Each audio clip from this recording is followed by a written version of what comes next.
साध्वी प्रमुखा शासन माता श्री का स्मृति सभा का क्रम चल रहा है और साध्वी प्रमुखा जी ने चारित्र भी ग्रहण किया।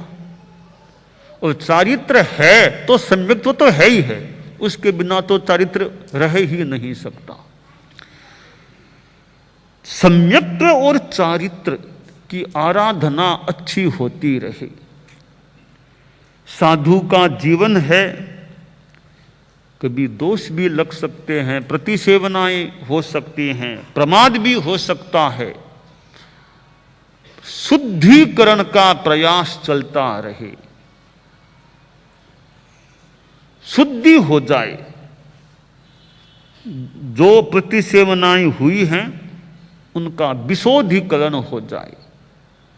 ये हमारे यहाँ आलोचना प्रायश्चित की जो बात है वो शुद्धि का उपाय है। एक तो प्रतिक्रमण अगर बढ़िया होता रहे, 2 बार साधु को प्रतिक्रमण करना होता है, निर्ग्रंथी को भी 2 बार प्रतिक्रमण करना होता है। प्रतिक्रमण अच्छा होता रहे तो वह भी एक शुद्धि का उपाय है। प्रतिक्रमण में बहुत ज़्यादा जल्दी कर करा के वो रात काट दे, मजबूरी में कभी जल्दी करनी पड़े तो पड़े, बाकी प्रतिक्रमण अच्छा हो वो बढ़िया चीज़ है, शांति से अच्छा हो जाए।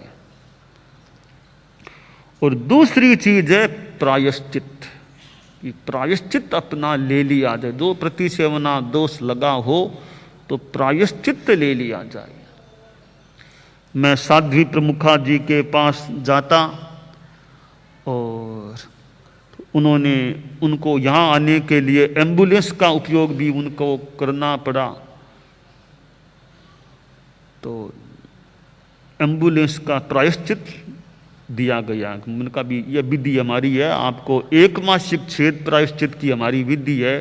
तो उन्होंने उस वहाँ अनुकंपा भवन में, मैंने कहा आपको एम्बुलेंस का उपयोग करना पड़ा है, इसलिए 1 मासिक छेद प्रायश्चित आपको दिया जा रहा है।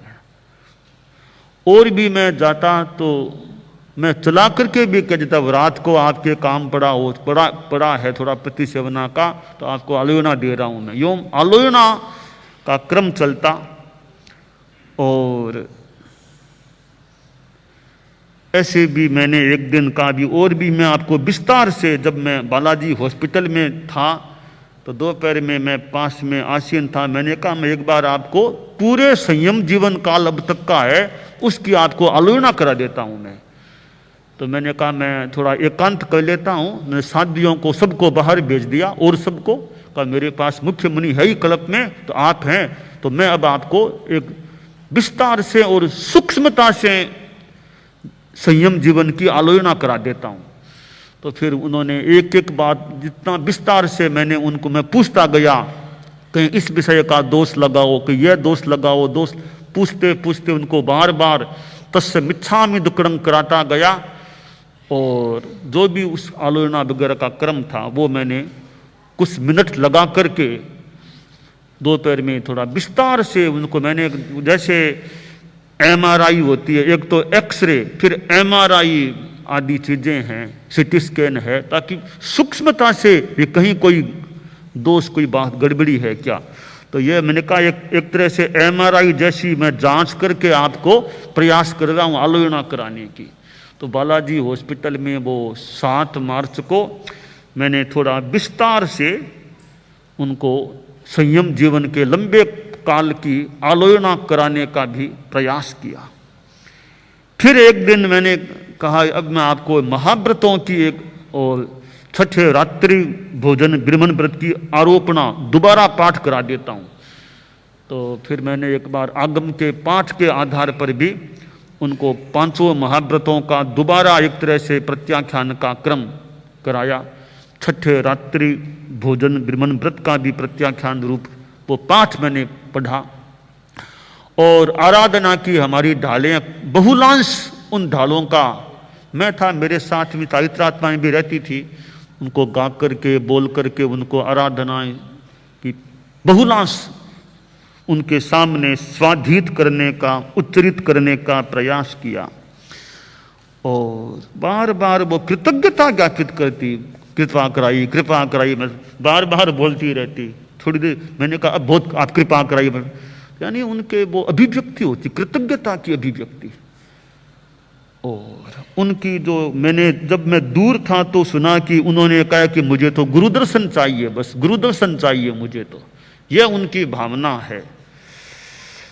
तो फिर आया कि गुरुदर्शन की इच्छा पर आप इतना श्रम, आप साधन में बैठ के आओ तो मुझे ज्यादा संतोष मिलेगा। यानी वो इस बात की मानो चिंता थी उनको कि आचार्य श्री लंबे चलेंगे, उनको कितना परिश्रम पड़ेगा। तो कहा आप मेरे संतोष के लिए आप साधन में बैठ करके आ जाओ तो जल्दी आना भी हो जाएगा और आपको ज्यादा श्रम भी नहीं पड़ेगा, तो मुझे संतोष मिले, आप साधन का उपयोग कर लो। उन्होंने प्रयास किया कि संत अर्ज करो कि साधन का उपयोग कर लें। यानी वो एक तरह से उनका दूर बैठे भी मनोभाव कि आचार्य श्री को मेरे लिए इतना श्रम करना पड़ेगा, तो कैसे श्रम उनका कम हो और काम भी हो जाए, मेरा दर्शन भी हो जाए, श्रम भी कम हो पड़े। यानी एक उनकी कितनी एक चिंतन की वो अच्छी बात थी। और गुरुदर्शन की भावना उनका, और कोई जितना मैंने सुना मेरी तो गुरुदर्शन की इच्छा है, तो एक अच्छी बात है उनकी दृष्टि, उनके लिए तो ये गुरुदर्शन की इतनी भावना रखना। और मैंने फिर एक दिन कहा यहाँ अनुकंपा भवन में कि अब आपको मैं दिल्ली से बाहर नहीं भेजना, कि यह नियम करा दूं, अब आपको दिल्ली से बाहर नहीं जाना है, दिल्ली में ही रहना है बस अब। तो उन्होंने पढ़ाए कहा कि दिल्ली में रहकर मैं क्या करूंगी, यहां रहकर मैं क्या करूंगी। यानी मैं समझा उनकी भावना कि मैं तो आपके साथ गुरुकुलवास में रहूंगी, आपके साथ वापिस चलूंगी, यह उनकी भावना। तो फिर कहा मैंने ठीक है, मैं ये नियम नहीं कराता हूं कि दिल्ली में ही रहना आपको, ये नहीं करा रहा हूं। उनकी भावना मान लो कि साथ साथ चलूं, चौमासा फिर साथ, यानी वो गुरुकुलवास में रहने की, वो गुरु के पास रहने की भावना कि दिल्ली में रहकर मैं क्या करूंगी, यहां क्या करना है। तो ये श्रद्धा है हमारी, यथार्थ के प्रति श्रद्धा और चारित्र की निर्मलता। मैंने कहा भी आपको उधम विदा से रहते हो दिल्ली भेजने की सोच रहे हैं, तो उन्होंने एक बार कहा कि मुझे 80 तो आ गई, अब क्यों, यानी 80 तो मुझे आ गई, अब क्यों, यानी हैं। हाँ। वो बनते 2 तारीख को 2 फरवरी की बात है, वहाँ उस नर्सिंग होम में रत्ना, और दोपहर को मीटिंग हुई थी। तो फिर चिंतन चल रहा था 3 फरवरी 3 को संभव थी, 3 को तय। तो सब 3 का योग है, इसलिए 3 इच्छा विग्रह। तो उस समय में पूज्य प्रवर ने फरमाया कि स्वास्थ्य की स्थिति, और बोले 80 आगे, अब और कितना जीना है, क्या करना चाहता है। मैंने तो कभी दिल्ली जल्दी भेज दें, भिन्न समाचारी में कहा 80 तो आ गए, और क्या कितना जीना क्यों। मैंने कहा भी ठीक है, एक बार जांच हो, सब ठीक हो जाए, इसलिए एक बार सोच रहे हैं दिल्ली को। तो मैं ये भी चाहता हूं आपको छेद प्रायश्चित नहीं लेना पड़े, तो मैं कार से जाने की बात का तो मैं इतना नहीं कह रहा हूं, बिना कार का उपयोग किए दिल्ली पहुंचना हो जाए। तो वर्तमान में हमारी व्यवस्था चालू है ऐसे भिन्न समाचारी की। तो फिर उन्होंने कहा ठीक है, फिर दिल्ली के लोग आए हुए थे वहाँ पर, तो फिर हमने दिल्ली भेजने का निर्णय किया। और दिल्ली पधार भी गई, और दिल्ली में चिकित्सा का उनका प्रयास भी बहुत, जितना हुआ उतना प्रयास भी हुआ, तो आखिर ठीक है, कम से कम वेदना ज़्यादा न हो ऐसी बीमारी में, ठीक है। और तो लंबी आशा करना मुश्किल, पर जब तक रहे आदमी ज़्यादा तड़फे नहीं, वेदना न भोगनी पड़े, इतनी व्यवस्था हो जाए तो भी ठीक है। फिर तो यूँ उनका चिकित्सा का क्रम भी चला, और उनकी यह भी भावना अच्छी थी कि 80 तो आ गए, अब और क्यों मैं कहीं जाऊं, क्यों, अब ये भावना अच्छी थी उनकी दृष्टि से, ठीक ही थी कि अब क्यों क्यों वाहन का उपयोग करना पड़े। तो खैर दिल्ली भी आना हो गया, और उन्होंने अपने जीवन में जो साधना की, और कितनों को साधना में सहयोग दिया है, कितनी शादियों का दीक्षा का लोच, चोटी के बालों का लोच, सैकड़ों सैकड़ों शादियों का दीक्षा के समय जो चोटी के बाल लिए जाते हैं,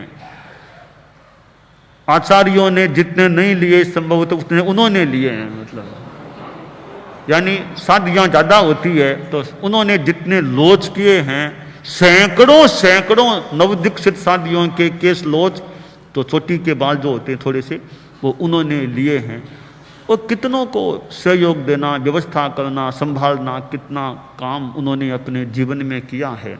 तो जो सेवा का कार्य उन्होंने किया है, और इतना बड़ा साध्वी समुदाय, और मर्यादा महोत्सव के दिनों में बहुत बड़ा समुदाय शादियों का कई बार इकट्ठा हो जाता था, तो उनके लिए तो भारी एक वो कार्य का समय होता था।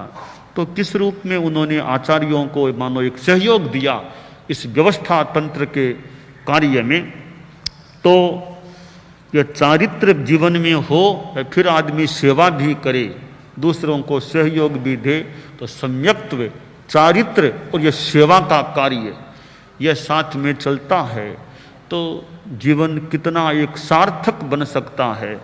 तो शासन माता महाश्रमणी साध्वी प्रमुखा जी ने हमारे धर्म संघ को लंबे काल तक अपनी सेवाएं दी हैं, और उनकी सेवाओं से भी धर्म संघ को भी मानो आगे बढ़ने का भी मौका मिला है।